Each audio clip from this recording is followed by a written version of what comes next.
everybody hits Chandelier real hard. Hey guys, good morning, good afternoon, good evening, whichever applies to you. Welcome back. If you're new here, my name is Julia. I'm a contemporary singing specialist based in Australia.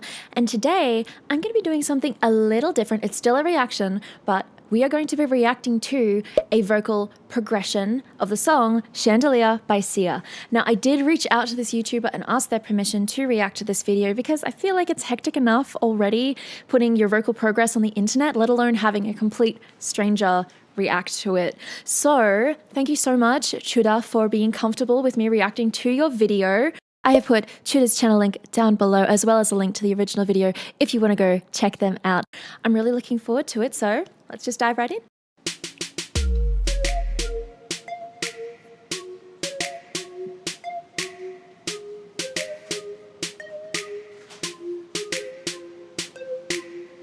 Rolling big, desireless car. I'm gonna swing from the chandelier, from the chandelier. I'm gonna fly like a bird through the night, feel my tears as they dry. I'm gonna swing from the chandelier. Okay, so first go of it. Good energy. You have to be brave to go into belting. I got to be real honest with you. If there's any hesitation, that belt's not going to happen no matter what you do. Don't hesitate. Don't double guess it. Just do the thing. If it doesn't work, find a different way to do it later. So what's happening in her belt at the moment for this particular part of the song is she's just gunning it. She's pushing on that larynx. There's lots of mass. There's pressed phonation. It almost sounds like it's physically hurting. Maybe that's just me because I've had to do a lot of singing and I've worked with a lot of singers. So it just sounds like I'm getting like secondhand pain in my throat from that sound. That's not unusual though with this particular song. A lot of other clients / students, whichever version works for you. A lot of my clients who have tried to sing this song go about it the exact same way. And to be honest, the reason is because of the way that Sia sings it. So if you look at Sia's live versions of this song, she just guns it. She just goes for it. She basically smacks her vocal folds together and off she belts. She does use more resonance and lazy diction though. So her articulation, Sia's articulation, is quite a bit lazy and it allows her to whine her way through a lot of the phrases that she does. I particularly like the Saturday Night Live version of Sia performing this song because I feel like it really shows that she's really just banging straight into the start of this chorus, and then as the song progresses, Sia's voice gets more tired. You hear a lot more noise in the sound. You can hear her pushing harder for her singing, and that's because she has a distinct emotional connection to this song. So at the moment, high larynx, pressed phonation, just putting too much effort into the sound. Let's keep going.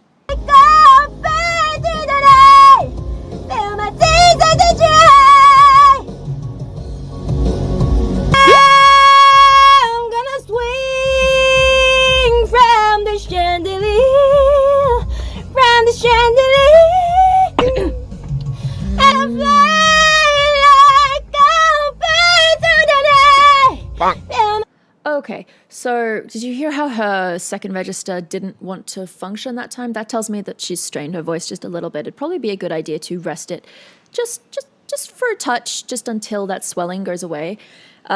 But at the same time, I do like how she is able to access that second register, because if you're trying to do a powerful belt and you have no space above the note that you need to belt to lengthen into, if you've never touched that part of your voice, if you've never accessed your second register and worked the muscles needed to lengthen into a sound, it's going to be harder to smooth out that belt so that it becomes less forced.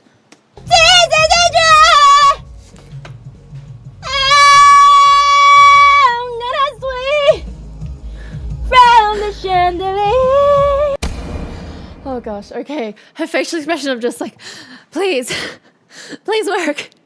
Yep, relatable. I'm not a natural belter, so I had to learn how to belt from the ground up, and yep, there were plenty of times where I was just like, just please, just please. Anyway. Ah, cool. Smart to ask for help.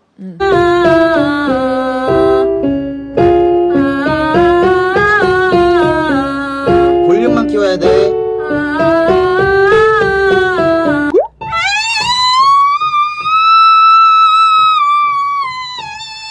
한 번 더 해보자. Okay, so she's not actually producing a whistle note there.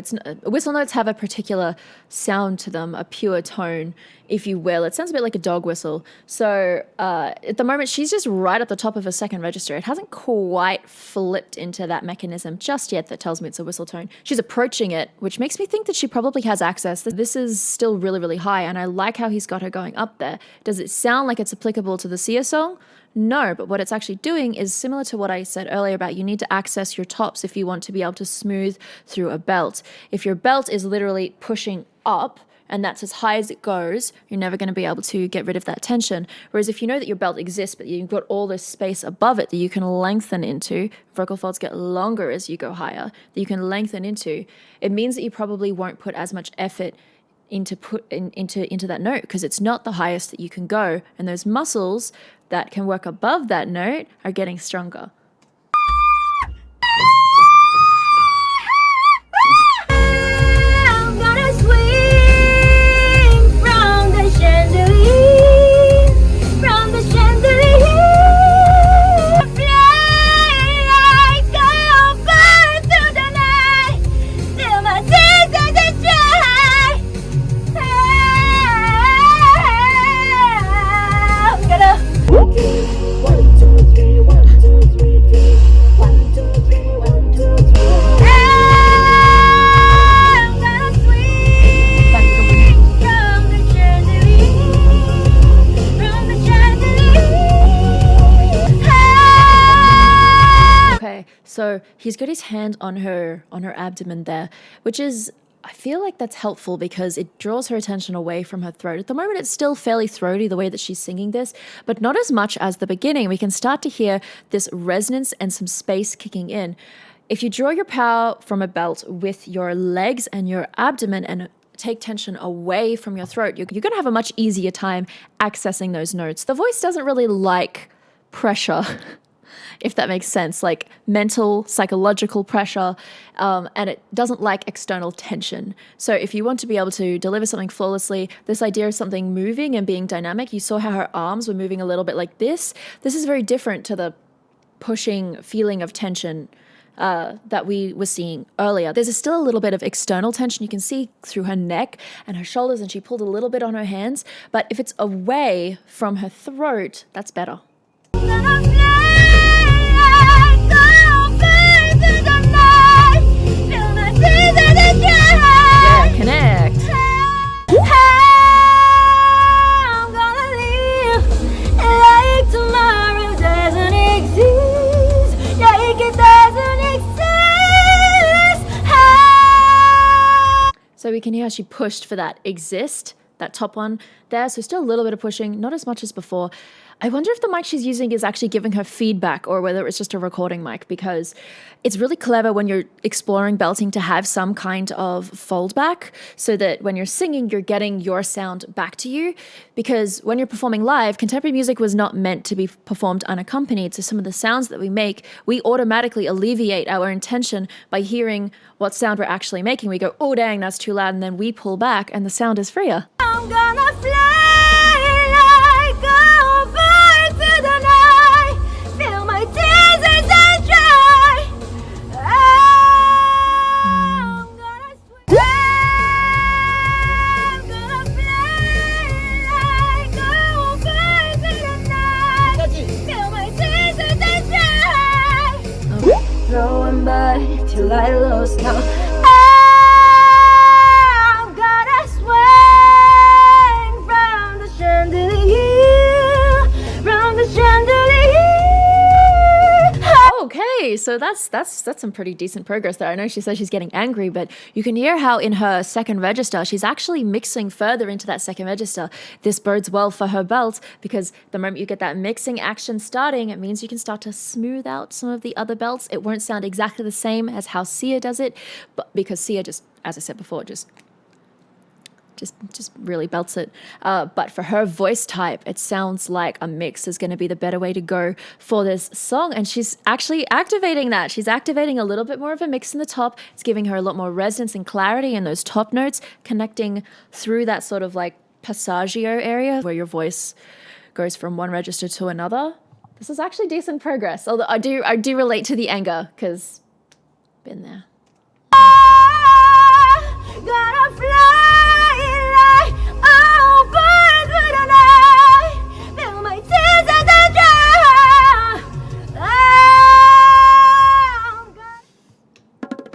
Okay. Yeah, I'm the one for a good time calls from and I'm ringing my doorbells. I feel the love, feel the love.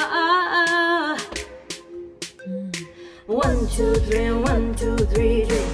1, 2, 3, 1, 2, 3. Oh, mine doesn't work. 1, 2, 3, 1, 2, 3, drink. Throw 'em back till I lost count. How can I swim round the chandelier? Round the chandelier. How can I live like tomorrow doesn't exist? Like it doesn't exist.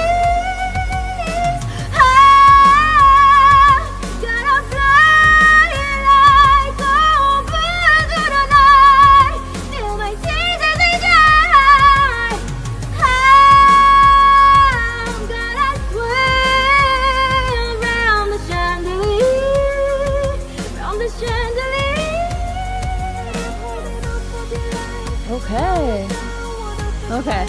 So her onset into the I'm part, there's a lot of huh, and there's still a little bit of force, but nowhere near where it was at the start. And we could hear the lengthening thing I was talking about of everything is starting to be very connected. That resonance is consistent through. Her second register has got a lot more clarity to it. Is it absolutely perfect and like performance ready? Probably not. But at the same time, she's done so well for 2 months, particularly because belting is habitual. If you're used to belting with a lot of tension, if you're used to pushing sounds, you have to undo what you're used to before you can start to implement and make the new technique more permanent. So where I was trained, they said 6 weeks to break a habit, 6 weeks to form the new habit. And throughout, that old habit is constantly going to be like, hi, can I help? Can I get in there? And ruin your life. Anyway, so I think it's great that she went and got help because sometimes your own ears can't pick up what it is that you need to actually work on. I mean, I agree with some of the technical decisions that it looked like he was making, getting her to focus lower, supporting from the legs and the abdomen.